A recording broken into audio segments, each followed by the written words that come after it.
Au Nigeria, la dévaluation du Naira, la monnaie locale, continue de faire débat. Dans son discours marquant son premier anniversaire à la tête du pays, le président Muhammadu Buhari affiche de nouveau son opposition à la dévaluation du Naira. Pourtant, la Banque centrale du Nigeria avait décidé d'introduire la flexibilité dans la gestion de la politique d'échange.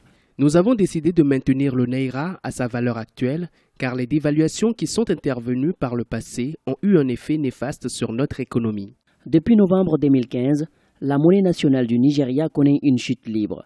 La plus grande économie d'Afrique a été fortement touchée par cette dévaluation. Des analystes estiment que la politique monétaire devrait être réservée à la Banque centrale afin de compenser les manquements de la monnaie en termes d'échange. D'évaluer la monnaie, c'est une manière de rehausser mécaniquement le Naira pour se réaligner sur la valeur du dollar, compenser un petit peu les manquements en termes d'échange. Mais cela peut avoir et cela va avoir un impact direct sur les conditions commerciales des acteurs locaux au Nigeria.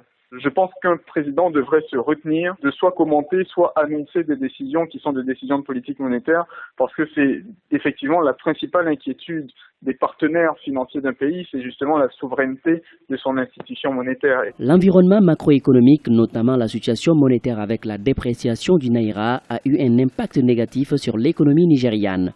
La ministre nigériane des Finances a indiqué que le gouvernement injecterait 1,5 milliard de dollars dans l'économie tous les trimestres afin de soutenir la relance de la croissance.